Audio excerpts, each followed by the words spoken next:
La semaine dernière, on a parlé un peu de... Enfin, ça parlait pas mal de ce truc-là, le changement de croyance. Pour sortir de la seule vision humaine, il fallait 3 prérequis. C'était une véritable illumination spirituelle, enfin un véritable éveil spirituel. C'était quoi déjà? C'était un profond discernement des activités de l'ego, et après du remords.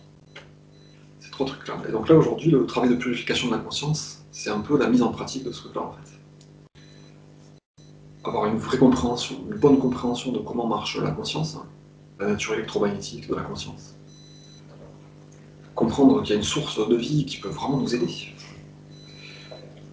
Être vraiment clair quant au fait que on a des impulsions de conscience néfastes dont il faut se débarrasser. Et se reconnaître que il y a des impulsions positives et divines qu'on n'a pas et dont on aimerait bien être doté. Et donc voilà, le remords par rapport aux activités de l'ego, ça permet de se purifier la conscience un petit peu comme ça raconte dans cet exercice. Enfin voilà, c'était pour faire le lien un petit peu avec la semaine dernière. On commence. Montrez-vous sage, lisez ces lettres, et vouez votre force et votre volonté à découvrir les moyens que vous utilisiez jadis par ignorance pour gâcher votre vie. Puis faites le nécessaire pour purifier votre conscience. Vous vous demandez peut-être, pourquoi purifier ma conscience? Je vous le dis, vous n'ensemenceriez jamais un champ de maïs sans passer d'abord la charrue pour retourner la terre et user de l'outillage nécessaire pour obtenir un sol meuble et bien fertilisé.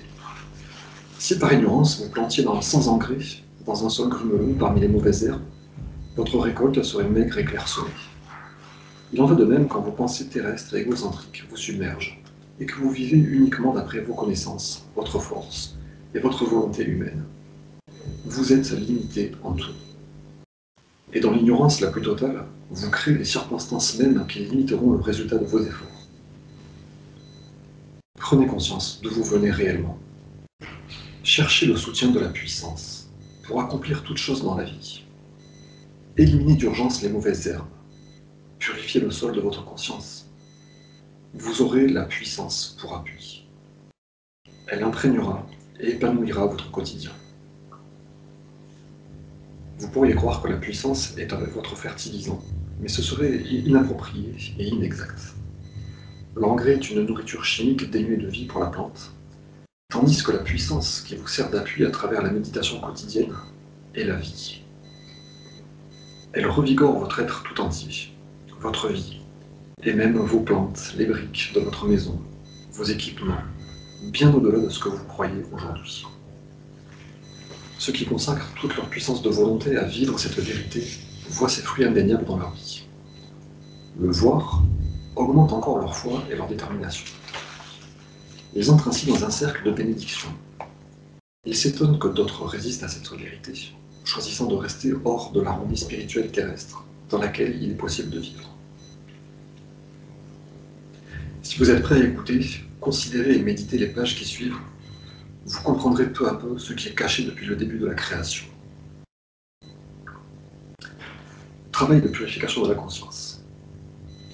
Tandis que vous faites le travail incontournable de purification mentale et émotionnelle, utilisez ce que vous avez appris dans les pages précédentes sur ce qui vous a mené, vous et le monde entier, à l'existence visible.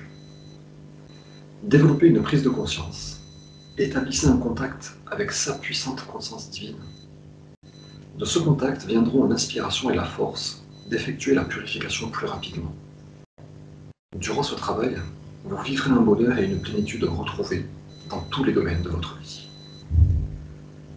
Vous recevrez également de l'inspiration pour votre vie quotidienne. Cela, pendant votre méditation, ou tel un ray de lumière jaillissant dans l'esprit, alors que vous êtes en paix et que vous pensez à quelques banalités. Si vous accueillez ces conseils sans les dénigrer ou les rejeter, et si vous veillez à les suivre fidèlement, vous permettrez à la source fertile et fructueuse d'idées créatrices en vous de jaillir et de se répandre. Tout ce qui vous touchera, tout ce qui vous touche fleurira, s'épanouira et prospérera. Tout vous répondra et vous bénira d'une vie nouvelle. Si vous vous disciplinez à méditer quotidiennement avec une dévotion sans faille, vous sentirez à un moment donné une réponse et un afflux de ce qui vous a donné la vie. Les mots que vous utilisez prendront une nouvelle signification. Ils seront imprégnés de vie universelle. Vous serez inondé d'une joie qui vous sentirez porté à son comble, car vous saurez, alors, que la puissance est réelle et active dans votre esprit et dans votre vie. Vous aurez de plus en plus confiance en la puissance qui se manifestera dans vos affaires. Vous aurez envie qu'autrui vous rejoigne dans votre état d'harmonie béni. Les autres en seront d'ailleurs conscients et vous poseront des questions. Et plus encore, vous éprouverez une nouvelle sorte d'amour fraternel et vous aurez envie de partager ce qui vous rend heureux. Je ne peux insister assez sur cette vérité, la nécessité de méditer. Tant de gens renoncent à leur quête et autodiscipline d'écoute quotidienne avant d'avoir complètement purifié leur conscience et avant d'avoir atteint l'état de pureté intérieure si nécessaire à l'établissement du parfait contact avec la conscience universelle, la source de l'être. Quand vous établissez un véritable contact, il vous arrive des choses qui ressemblent à des miracles. La puissance universelle prend forme et se développe petit à petit dans votre âme, votre corps, votre esprit, votre cœur et les circonstances de votre vie. Je vous le dis en vérité, ayez foi en mes paroles. Si vous persévérez, vous sentirez le contact à un moment donné, et vous saurez que vous l'avez établi. Vous aurez alors atteint le moment le plus crucial de votre développement spirituel et humain. Tant d'âmes se sentent élevées et joyeuses pendant quelques heures, avant que les soucis quotidiens ne s'emparent à nouveau de l'esprit, qui intellectualise l'expérience, lui trouvant une explication convaincante en termes humains. Évitez cela. Vous perdriez ce qui vous a été donné. Vous retarderiez de beaucoup votre progrès spirituel. Si en disant ces mots vous avez peur d'y croire, ou si vous les croyez pure sottise, ou si vous estimez perdre votre prestige en y croyant, vous créez dans votre esprit une forme de conscience vivante qui annulera toute réponse constructive que vous auriez pu au préalable avoir apportée à cette lettre. Je vous le dis, chérissez vos moments de foi. Persévérez-vous. Préservez vos précieux moments de contact avec ceux qui vous a donné l'existence. Croyez en eux. Gardez-les fermement à l'esprit. Vous avancerez peu à peu jusqu'au sommet de la conscience spirituelle, jusqu'à atteindre une compréhension et une joie immense. Je répète, ne mettez pas ces lettres de côté. Je ne peux souligner assez la nécessité pour vous d'y penser, de vous rappeler ce qu'elles ont à vous dire. En cas d'oubli, reprenez-les, relisez-les encore et encore, jusqu'à ce que votre conscience en absorbe pleinement le contenu. Plus vous les méditerez au quotidien, plus elles se clarifieront dans votre esprit, et plus elles auront du sens pour vous. Finalement, vous constaterez qu'elles agissent comme la nourriture et la boisson. Elles fortifient votre morale. Elles font grandir votre détermination à changer votre présent en un état d'harmonie, de croissance, de prospérité et de paix. Grandes seront votre inspiration et votre joie quand vous réaliserez combien la puissance immense qui vous a amené à l'existence est rayonnante, radieuse, extatique. Combien elle dépasse votre capacité présente à la rêver et à l'imaginer. C'est la réalité. C'est la source de l'être. La source de tout ce que vous voyez dans votre monde vivant naturel. Celle encore de bien des niveaux d'existence, au-delà de celui que vous habitez actuellement. Recevant abondamment la conscience divine dans votre esprit, en vous-même, dans toute votre existence, vous constatez une énorme différence. Vous vous remémorez vos moments de tension, de tristesse, et vous voyez que les limitations anciennes de votre vie ont peu à peu fait place à un bonheur plus grand. Cela devient un processus continu dans votre vie. Soyez confiants, c'est vraiment moi le Christ qui vous ouvre les bras, à vous et au monde entier au moyen de ces lettres.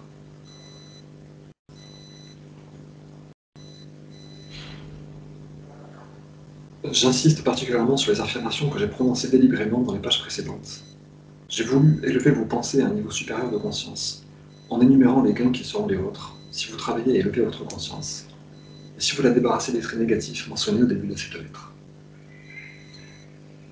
Si vous voulez, on fait une première pause ici avant de continuer, parce qu'il y a déjà pas mal de trucs. Alors moi, j'ai envie de dire que bon, et il insiste aussi sur l'importance de la méditation. On peut l'appeler méditation ou la prière mais que sans ça, c'est tellement facile de retomber dans l'intellectuel.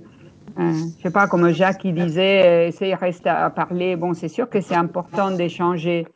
Mais moi, selon ma pratique, je pense que c'est vraiment le moyen de laisser place à que ça nous arrive. Donc, on va laisser de la place à l'illumination, entre guillemets. Oui, que de toujours essayer de comprendre et de parler, intellectualiser. Et c'est en priant et en méditant qu'on va pouvoir nettoyer notre conscience et puis avoir le remords, je pense. Et c'est eux qui parlent de ce danger d'intellectualiser les choses. Quand on médite, on commence à avoir des expériences de contact spirituel, et on commence à intellectualiser en se disant oui, mais je rationalise. Et ça, c'est le gros danger qui empêche d'avancer, le doute, quoi. Il dit ça crée une forme de conscience de vivante qui annulera toute réponse constructive que vous auriez pu au préalable avoir apportée à cette lettre. C'est ça. Moi, je suis tellement mentale que, voilà, grâce à toutes ces pratiques de méditation et de prière que je m'en sors. Hein. Le mental, en fait, ça sabote la foi. On a de la foi, on raisonne et hop, on se casse notre foi, en fait. Du coup, il en faut pas trop. Il y a un film, c'est vrai qu'il est très américain, mais je ne sais pas si vous le connaissez, c'est la War Room. C'est le War, de guerre. Le connaissez? Non. Parce que c'est vraiment... et le deuxième point que je voulais ajouter, parce que dans ce film, on le voit aussi, c'est après, cette envie d'aller...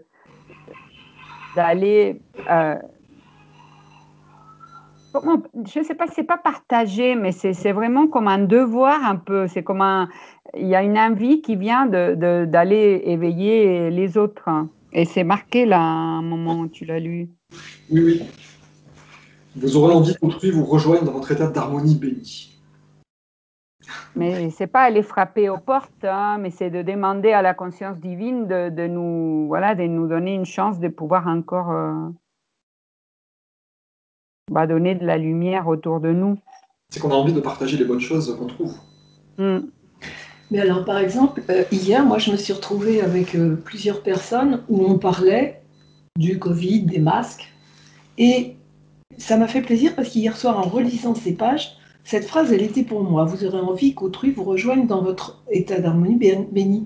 Parce que je me suis entendue dire, ah mais alors, tu t'élèves, tu as un instinct de supériorité.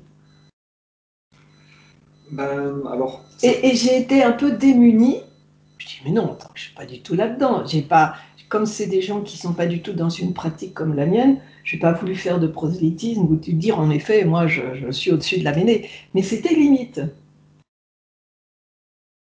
Je ne sais pas ce que vous en pensez, mais il y a un petit peu de ça quand même. Pas dans le sens je suis mieux, mais dans le sens je suis un peu un grand frère qui aide un peu ses petits frères. Mais moi, je demande tous les jours à attirer des gens avec qui je suis en phase. Ah oui. Mais je veux dire, là tu parles face à des gens qui ne sont pas du tout là-dedans. Non. Moi je me dis, c'est comme, je sais pas, un karatéka face à des gens qui ne font pas du tout développer physiquement, qui va dire, bah oui, je suis un karatéka, donc je suis fort physiquement, donc je vous aide, mais j'ai pas de mépris pour vous et je me sens pas supérieur.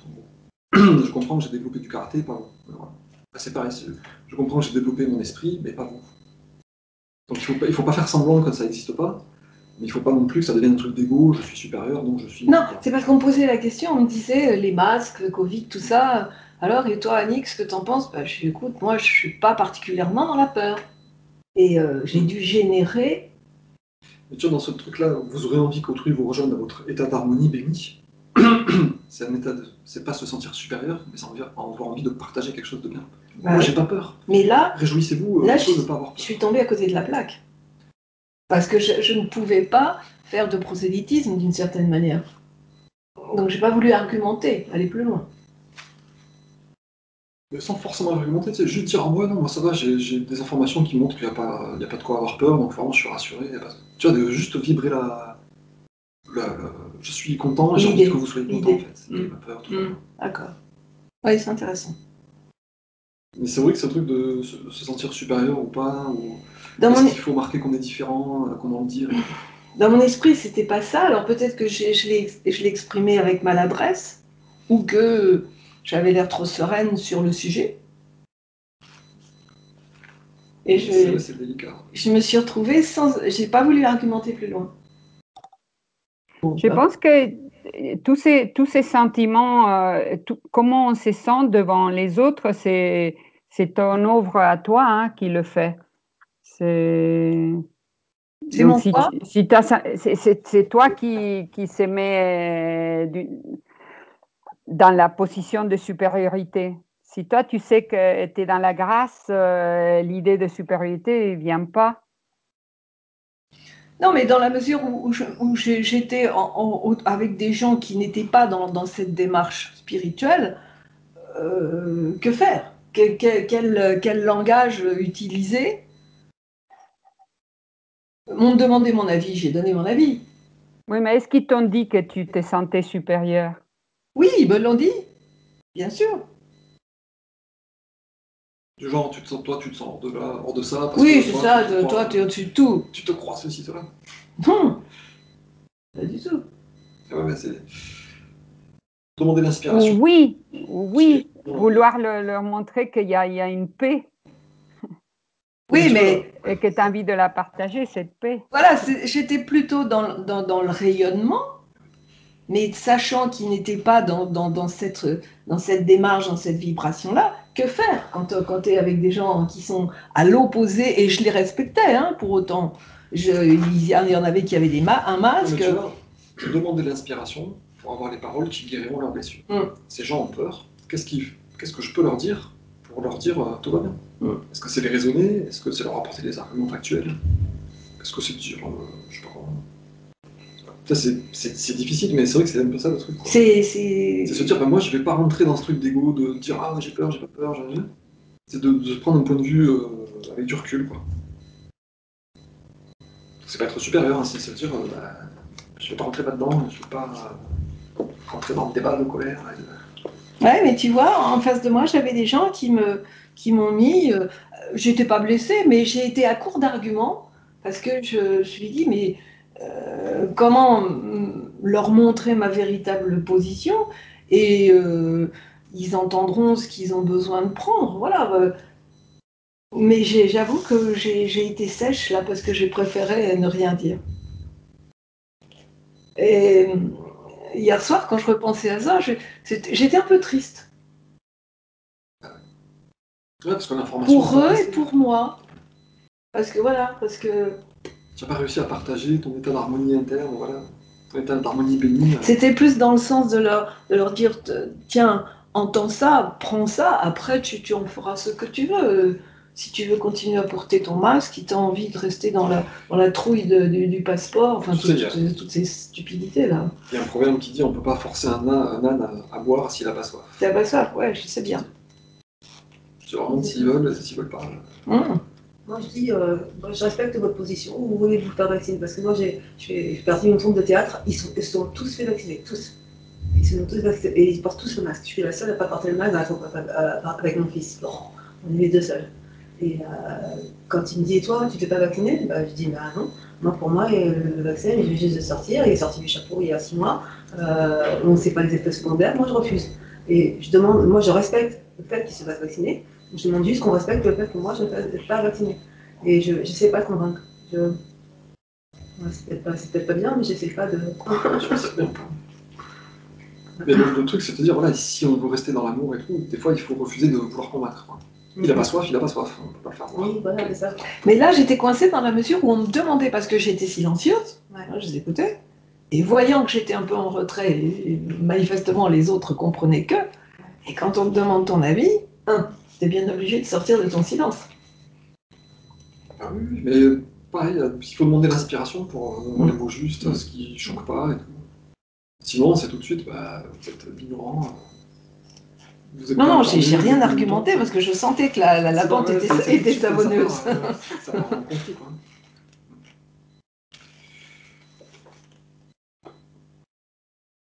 Et d'où voilà l'intérêt un peu de se dire il faut vraiment faire attention à ne pas tomber dans trop de rationalisation par rapport à l'inspiration divine. Se dire que ça existe, il faut y faire appel et ça marche. Donc ça vaut le coup de méditer, ça vaut le coup de demander et n'essayons pas trop de rationaliser les inspirations, les intuitions.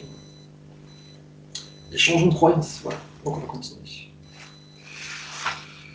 Donc voilà, j'ai voulu élever vos pensées à un niveau supérieur de conscience, en énumérant les gains qui seront les vôtres. Si vous travaillez à élever votre conscience, et si vous la débarrassez des traits négatifs mentionnés au début de cette lettre, surtout prenez conscience que je viens vous aider à débarrasser votre moi des pensées et des émotions indésirables, issues de l'ego, qui contrôlent actuellement votre esprit. Je viens aussi expressément vous encourager, vous aider, oui, vous aider, à développer en votre esprit et en votre cœur les pensées et les émotions fondées sur l'amour, qui vous harmoniseront avec la conscience divine. Mon objectif, de le plus urgent et le plus aimant, c'est de vous extirper des ombres grises de l'existence dans lesquelles vous vivez actuellement. Je veux vous mener vivre au soleil de l'illumination spirituelle qui vous attend, une fois les pulsions de l'ego maîtrisées. Vous serez unis à votre âme, à la vie père-mère, et vous accéderez à l'harmonie de l'amour inconditionnel pour tous. Je répète donc les caractéristiques négatives exposées au début de cette lettre. Lisez-les attentivement et observez vos réactions et vos sentiments tandis que vous les passez lentement en revue. La critique,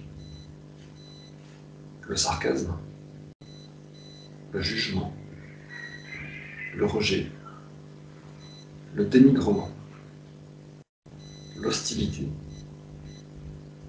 l'intolérance, la haine,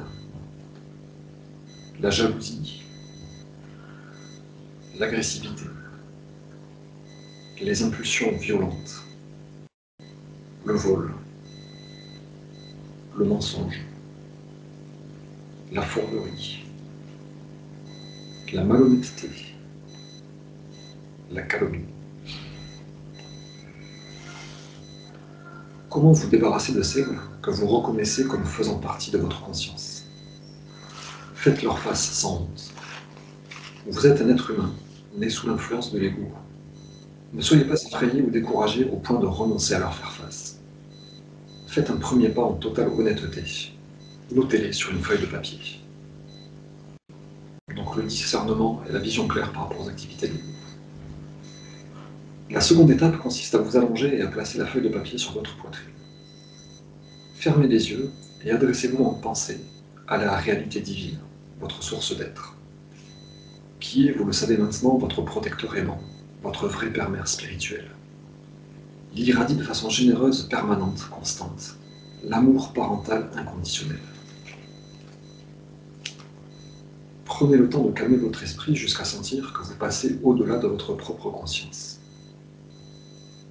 Demandez alors de l'aide pour enlever, dissoudre et surmonter les manifestations de rejet de l'ego, fausses et inutiles, durant tous les jours à venir. Faites votre demande avec une foi parfaite et en vous attendant à une réponse immédiate, puisque vous fonctionnez en conscience. Sur le plan émotionnel, précisez à votre père spirituel, ou réalité divine, donc à vous-même, que vous ne voulez plus de ces réponses négatives de l'ego dans votre conscience. Demandez l'inspiration et la force de faire tous les efforts possibles pour les éviter ou les refuser à partir de cet instant. En agissant de la sorte, vous créez une nouvelle forme de conscience, qui commence maintenant à infiltrer et à investir votre conscience présente. Donc là, on est dans l'ordre un peu du remords. Je demande toute la force possible pour ne plus faire ça, pour ne plus avoir ces impulsions dans ma conscience. Votre intention devient maintenant votre réalité. Les caractéristiques négatives d'autrefois, notées sur votre papier et remises au Père spirituel, sont à présent dans les limbes de rejet de votre conscience. Le mécanisme d'attraction-rejet là on s'en sert pour rejeter ces caractéristiques négatives. Donc l'électromagnétisme, ça marche. Ce rejet conscient vous sert aussi. Donc, les caractéristiques négatives d'autrefois notées sur votre papier et remises au Père spirituel sont à présent dans les limbes de rejet de votre conscience. Ce rejet conscient vous sert aussi à attirer la puissance divine dans votre conscience. Elle vient renforcer votre résolution et vous rappeler de renoncer à toute impulsion qui ressurgirait des caractéristiques rejetées. Donc, comme vous vous en apercevrez probablement, reddition et méditation déclenchent dans la conscience un travail invisible. Vous en serez vraisemblablement inconscient avant de constater ultérieurement que les caractéristiques rejetées ont disparu. J'insiste, méditez à plusieurs reprises les caractéristiques notées sur le papier. À chaque fois, vous attirez dans votre conscience une nouvelle injection de la puissance vie de la conscience pervers, pour surmonter les formes et forces de conscience indésirables, et en délivrer votre conscience. Une fois dissoutes, elles n'attireront plus dans votre vie les ombres négatives et malheureuses qui vous tourmentez. Vous suivrez une voie supérieure menant à la liberté. Au fil de votre progression, vous verrez de petites erreurs de conscience dans votre esprit et votre cœur, que vous n'aviez jamais trouvées problématiques auparavant. Quand cela arrivera, vous devrez utiliser le même procédé, les noter et les remettre avec une foi totale à votre Père spirituel. On a déjà une première pause là, on fait une deuxième.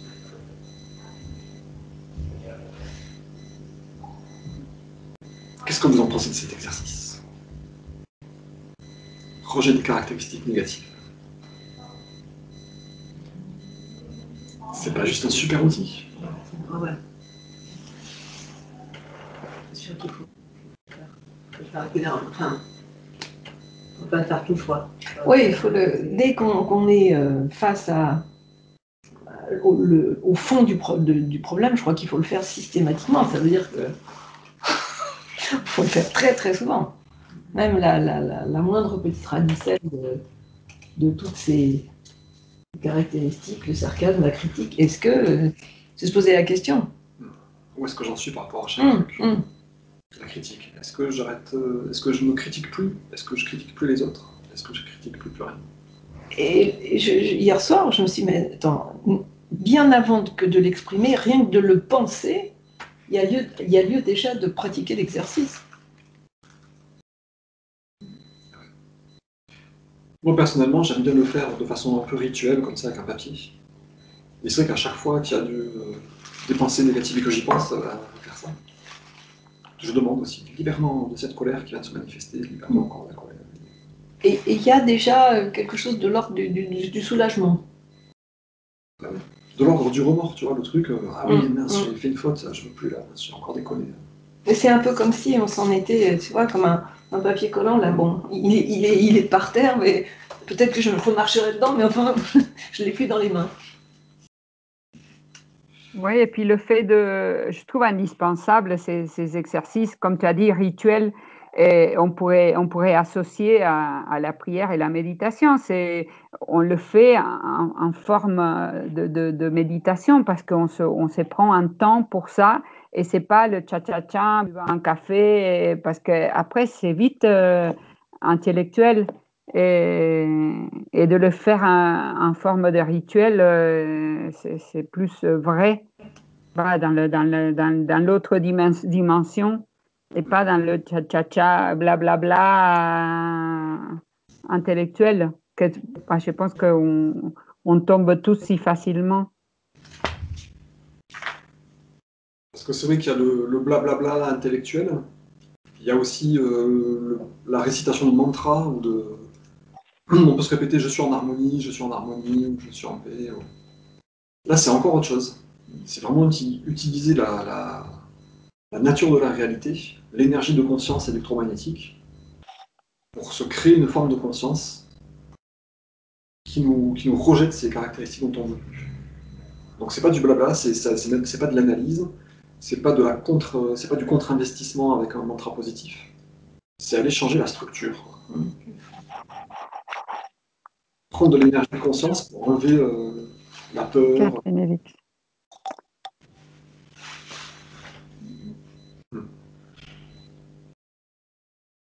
Personnellement, moi qui ai fait de la psychanalyse et qui ai fait des trucs de recherche intellectuelle, j'ai trouvé ça très... La première fois, ça m'a choqué tellement il n'y avait pas de contenu. Je me disais, mais on me demande juste à ce que ça parte et c'est tout. C'est aussi magique que ça. Et après, j'ai mieux compris le fond énergétique du truc. Je me dis, ah ouais, c'est vraiment puissant. En fait, effectivement, il ne faut pas analyser, il ne faut pas faire tomber ça dans le plan humain d'intellect. Il faut juste demander énergétiquement, voilà. Avec la foi, et recommencer autant que possible. Oui, justement, et puis avoir la foi. Voilà. Si on a la foi, on ne tombe pas dans l'intellectuel. Enfin, c'est pas à nous de décider. On a la foi, on a la conscience divine voilà, qui sait. Et c'est pour ça, le passage dans le truc d'avant où il disait quand vous voyez les résultats, il parlait des gens qui consacrent toute leur puissance de volonté à vivre cette vérité, qui voient les fruits indéniables dans leur vie. Le voir augmente encore leur foi et leur détermination. Ils entrent ainsi dans un cercle de bénédiction. Et c'est important pour augmenter la foi de répéter l'exercice jusqu'à voir que ça marche. Et quand on voit que ça marche, ben, du coup on a encore plus envie de le répéter, de le refaire, parce qu'on voit que ça marche.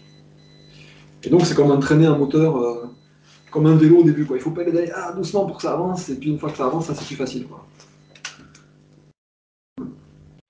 Donc ouais, l'importance d'avoir la foi et de travailler la répétition pour augmenter la foi.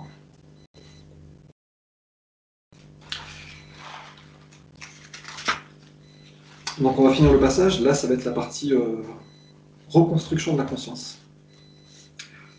À présent, il reste encore une chose à faire pour parfaire cette reconstruction de votre conscience. Au lieu de critiques, sarcasme, jugement, rejet, dénigrement, hostilité, intolérance, haine, jalousie, agressivité, impulsion violente, vol, mensonge, duplicité, malhonnêteté, calomnie, écrivez maintenant sur un papier, en lettres d'or si possible, pour bien concevoir la beauté et l'éclat de ces attributs, les qualités d'or de la conscience divine dont vous souhaitez être doté et que vous voulez exprimer à l'avenir.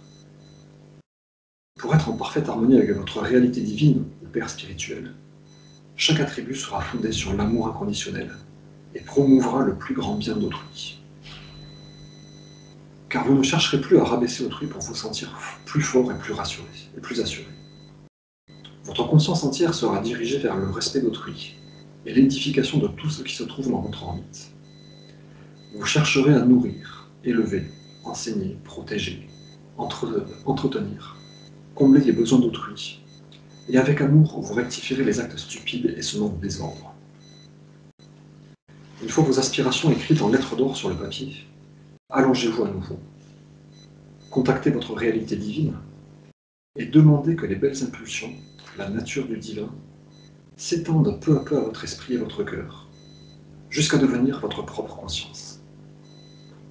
Lorsque cela se produira, votre âme ressemblera au poussin qui donne des coups de bec pour casser sa coquille, naître aux merveilles du vaste monde et rejoindre sa mère poule, qui attend patiemment l'arrivée du petit. C'est ce que toutes les âmes christiques et moi-même vivons. Nous attendons, observons, aidons les gens qui aspirent à découvrir la cause du vide dans leur esprit et qui s'emploient à transcender leurs occupations terrestres. Ceux encore dont l'esprit est attiré par des buts supérieurs, qui aspirent à vivre l'accord parfait avec leur âme et leur source divine d'être. Nous avons des élans de tendresse et d'amour pour les voyageurs spirituels, plus qu'ils ne le croient. Cela veut dire que nous vous attendons avec émotion et amour, vous qui lisez cette lettre. Une fois réunis à votre source d'être, vous aurez réalisé votre véritable but sur Terre et accompli votre vraie mission dans l'éternité. Aussi que votre vie réelle commence. Vous serez entré dans le royaume des cieux. Je ne vous dirai pas quelle qualité écrire pour votre nouvelle conscience. Elles doivent venir de votre perception présente de ce qui est le meilleur et le plus élevé. Référez-vous à la nature divine de la conscience divine que j'ai perçue si clairement dans le désert et que je vous ai décrite dans la lettre 1. Faites que cette nature divine devienne votre propre nature. Et sachez-le, vous qui vous engagez en toute sincérité dans ce voyage, je suis à vos côtés à tout moment. Sachez aussi que je vous envoie soutien et force dans ce voyage vers votre union à votre réalité divine.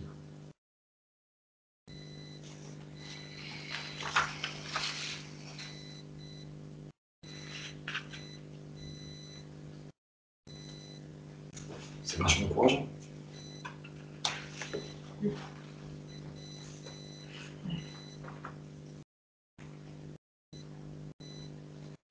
Donc, deuxième phase de l'exercice, voilà, attirer les caractéristiques divines dont on veut se voir être doté. Donc là aussi, il faut une bonne dose de discernement et de clairvoyance quant à notre personnalité. Et pas se raconter des idées en se disant si, moi je suis joyeux, ou oui, moi je suis généreux, ou oui, moi je suis je sais pas quoi. Et travailler pour ça, quoi.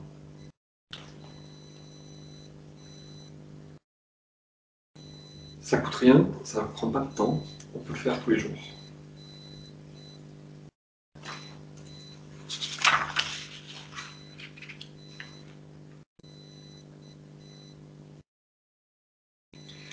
C'est quand même, moi, c'est la première fois que j'ai lu aussi ces lettres, ce passage, ça m'a frappé, quoi. Faites que cette nature divine devienne votre propre nature. Il faut avoir une sacrée estime de soi pour essayer de faire ça, quoi. Une sacrée confiance en soi, une sacrée estime de soi, de s'autoriser à se dire, bon allez, je vais essayer de devenir aussi parfait que Dieu. Soyez parfait comme votre Père est parfait. Ben, est-ce qu'on y croit vraiment? Est-ce qu'on essaye vraiment d'essayer de commencer à faire ça? Et c'est pour ça que ces lettres, je me suis dit, putain, elles posent un but extrêmement élevé, on ne peut pas faire plus haut, quoi. Faites que la nature du divin soit votre propre nature.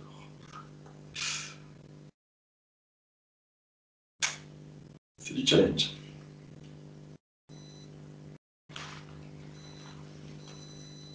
C'est aussi parce que moi j'ai une lassitude de mon fonctionnement, que j'ai plus envie de vivre avec ça. C'est clair.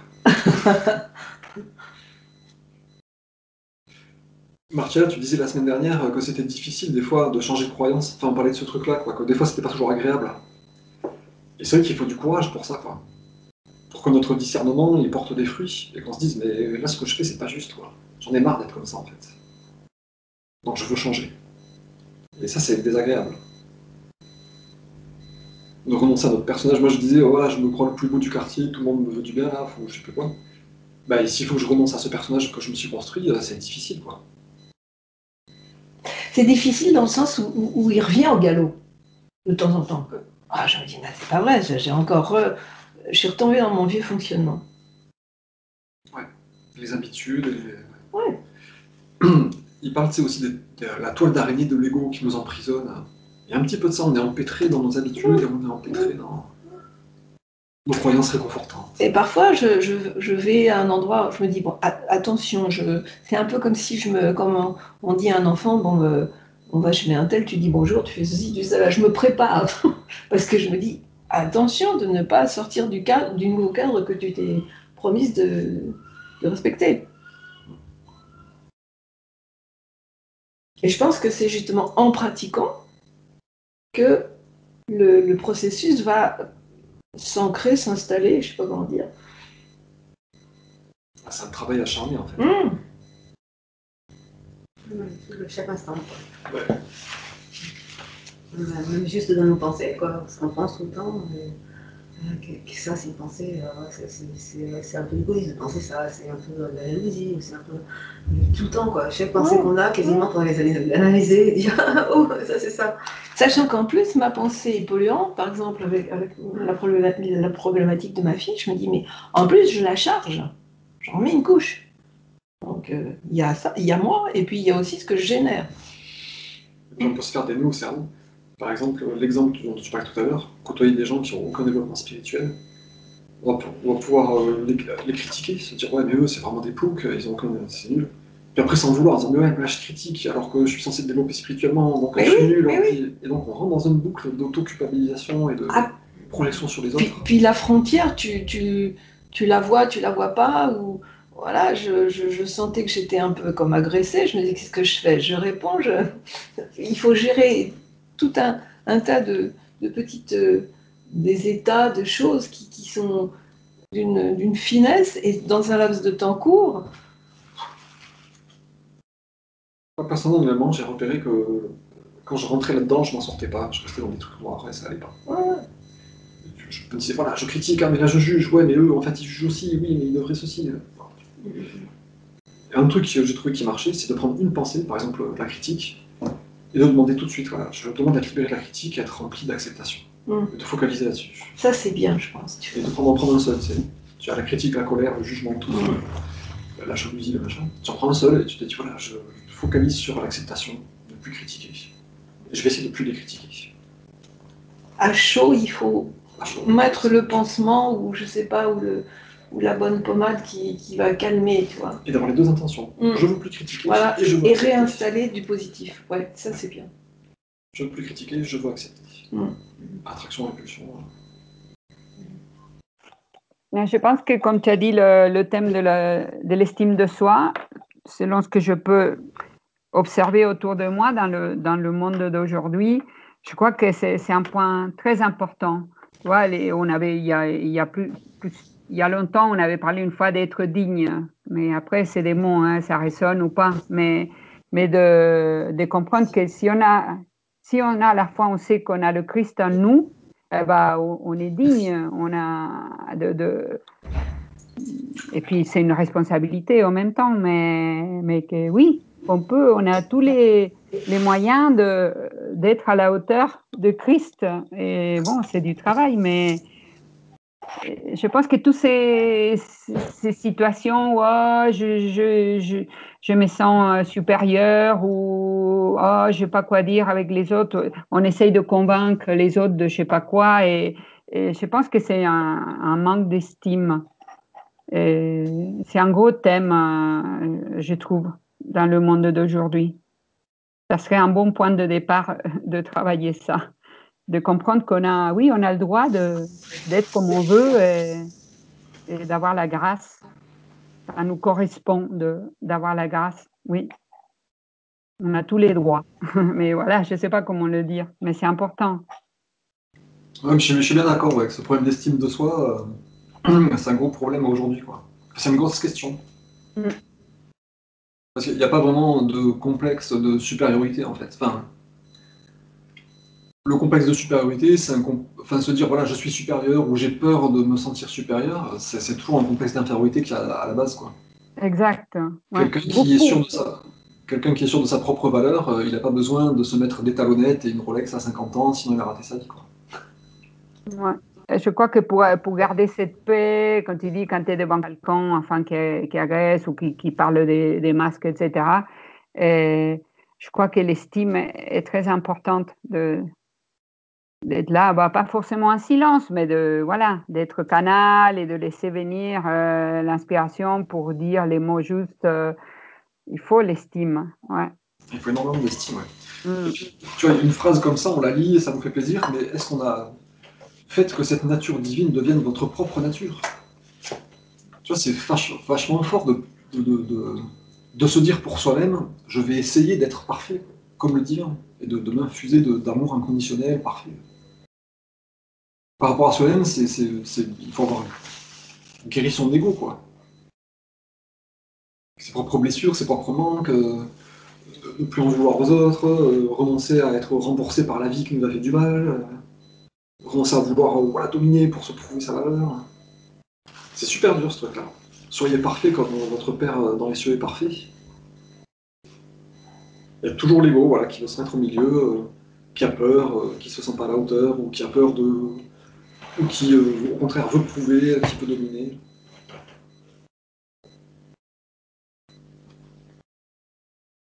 C'est un gros travail sur l'ego. Moi, la nature divine, j'avais pas compris comme la perfection. C'est pas la perfection des cas, je pensais que c'était la nature divine, c'était l'amour divin, quoi. Que la perfection, c'est un peu, ça recrute un peu. Ah oui, toi t'es parfait, toi, tu fais une bêtise. Pour moi, peut-être que c'est votre propre nature, comme la nature divine, ça veut dire que d'aimer autant que le Père aime ses enfants, quoi, d'aimer tout le monde. Moi, c'est comme ça que j'avais compris. Oui, d'apporter, ce qui dit un petit peu là, d'apporter, vous chercherez à nourrir, élever, enseigner, protéger, entretenir, combler les besoins d'autrui, et avec amour, vous rectifierez les actes stupides et selon des jours. C'est-à-dire, vous irradierez la nature divine sur vous. C'est vrai que perfection, ça fait beaucoup peur. Oui, moi personnellement, oui. Ouais, moi, je trouve ça de voir une fleur et de me dire, il y a la perfection divine qui s'exprime dans les pétales, dans toutes les structures, dans les cellules, tu te dis le fonctionnement parfait. Enfin, moi, c'est dans ce sens-là que j'entends parfait, quoi, le truc avec une intention intelligente, optimisée, avec une réalisation concrète admirable. C'est pas je suis parfait, donc je me la pète, quoi. Mais voilà. C'est waouh, qu'est-ce que c'est intelligent, qu'est-ce que une date, c'est vachement bien fait, c'est sucré. Ouais, moi j'en suis là. Par exemple, je ne sais plus dans quelle lettre, il dit interrogez-vous, comment se fait-il que les animaux qui ne mangent que de l'herbe arrivent à se faire du muscle, du sang et tout ça. J'arrive à voir tout un tas de choses que je n'avais pas réalisées. La conscience des plantes, c'est un peu plus dur encore avec les minéraux, mais je suis contente d'avoir accédé à ça. Et je me dis, je suis en chemin vers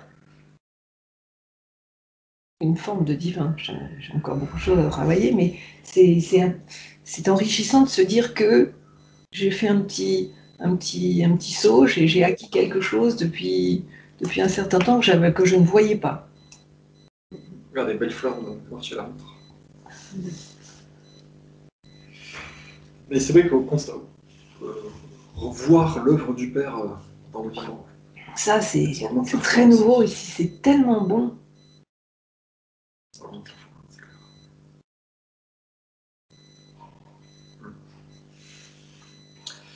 Donc voilà, augmenter aussi sa confiance en soi. Et il y a un passage qu'on a lu, je crois, il n'y a pas très longtemps, où il disait quand on prend conscience qu'on peut tirer la force de volonté de la méditation, on se rend compte que la force de volonté est infinie. On peut l'extrapoler à tout le reste. La confiance en soi, je sais pas quoi, l'estime de soi, on peut tout tirer de la conscience divine en fait. Donc cette foi en soi, ce manque d'estime de soi, on peut les dégager, se dire je veux avoir confiance en moi, être plein d'estime et me respecter, du coup respecter les autres et estimer les autres bien plus. Mais bien sûr que ça demande, excuse-moi, du courage et que c'est pour ça que on voit cette attitude de victime est toujours beaucoup plus facile et que c'est une attitude beaucoup plus responsable et de courage de se placer en, ouais, j'appelle ça canal de la conscience divine, mais c'est un mot. Ouais, c'est se débrancher des autres pour se brancher sur Dieu. On n'attend plus rien des autres, on n'attend plus satisfaction des autres, on n'attend plus la nutrition émotionnelle ou la reconnaissance ou le soutien. On demande tout à Dieu. Et ça, ça demande du courage. Et ça demande aussi de se surmonter soi-même, quoi, de dire je vais essayer de devenir mieux que je suis, quoi. Et je vais sortir de cette victime et de cette personne qui se met en colère ou qui se plaint ou qui a peur et qui se dit non, je vais plus être une victime, je vais être un enfant de lumière inspiré par Dieu, quoi. Ouais, mais c'est du travail, ouais. Et je vois une sorte de paresse, voilà. Chez ceux qui, voilà, ils sont là à subir, voilà, tout ce qui se passe. Il y a de la paresse plutôt, ouais. Ouais, c'est du confort de rester dans les habitudes et les croyances. C'est confortable. Parce que la paresse, ça fait quand même, comment dire, supporter des souffrances dont on pourrait se sortir si on avait le courage de sortir de ça, quoi. En gros. Donc c'est pas les paresseux quelque part, c'est pas qu'ils sont à plaindre, mais ils entretiennent leur souffrance en voulant croire qu'ils y sont pour rien, quoi. Donc ils sont doublement à plaindre, quoi. Ils sont souffrants et en plus ils sont ignorants et ils entretiennent leur truc. Ah bah c'est un petit nœud. Ouais. Tout le pataquès humain, quoi. Enfin tout le paquet humain de névroses humaines. Ouais, un gros nœud. Et du coup, voilà, poser un but comme ça, comme le but de l'existence, soyez parfait comme l'autre. Enfin, soyez. Diffusez la conscience divine et faites que la nature divine devienne votre propre nature. Il faut du courage pour s'y atteler sincèrement, quoi. Bien comprendre, c'est pour ça que l'éveil spirituel important, c'est ça, c'est comprendre que c'est possible. Et qu'en fait, on devrait vivre comme ça, en fait. C'est notre état naturel d'avoir un état de conscience qui est de la nature divine. C'est notre état naturel. Il faut qu'on se soigne, quoi. Il faut qu'on reconstruise notre conscience.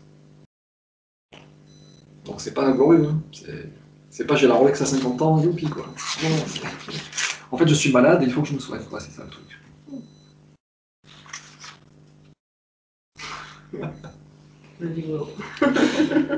Puis j'apprécie beaucoup aussi, enfin, moi dernièrement, j'ai des révélations vraiment incroyables. Alors, je ne veux pas devenir trop. C'est vraiment incroyable, hein, tout ce qui m'arrive.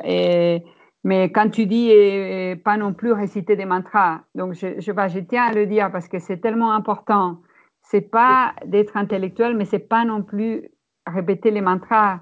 C'est un discernement, c'est un travail, mais un travail aussi dans le silence, dans la méditation. C'est subtil, mais enfin, j'avais envie de le dire parce que j'ai des révélations incroyables là.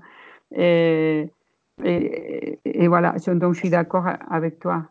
Quand tu dis que c'est pas non plus le mantra, en tant que prof de yoga, c'est important que je le dise, c'est depuis longtemps hein, que je le dis. Hein. C'est plus le temps de réciter des mantras. Et c'est important parce qu'on peut si facilement tomber aujourd'hui dans ça. Hein. On est tous, ah oui, et voilà, la paix. Non, c'est pas ça. Et je te remercie, Marc, parce que tu le dis souvent. Hein, tu vois, c'est pas le bouddhiste, hein, tout le monde est mon ami. Non, c'est pas ça non plus. C'est travailler le discernement. C'est encore autre chose. Ouais. Moi, juste pour les mantras, moi ça m'arrive d'en utiliser, quoi, de me répéter voilà, vie père-mère ou harmonie ou royaume des cieux, pour me calmer mentalement, mais cet exercice va plus loin que les mantras, c'est ce que je voulais dire en fait. Mais les mantras c'est utile, enfin, c'est utile quand même de se rapprocher à une forme de conscience comme ça, quoi. Ça aide bien. Mm.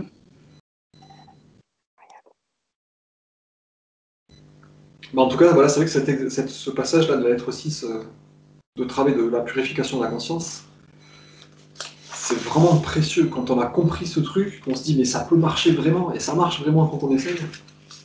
On se dit mais on peut transformer le monde, on peut guérir tout le monde, on peut faire plein de trucs avec ça. C'est vraiment un outil très précieux. Moi je trouve que c'est même des joyaux des lettres, quoi, cet exercice-là. Très très bon outil.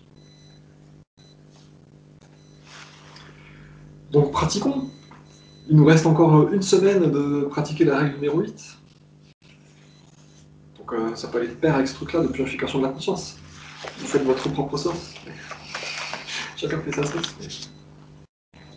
En tout cas, voilà, d'avoir le réflexe de, quand on repère une impulsion négative en nous, de demander à en être débarrassé et d'être doté de l'inverse.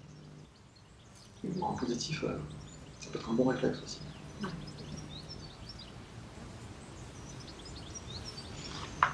Que la nature du divin soit notre propre nature. Et voilà.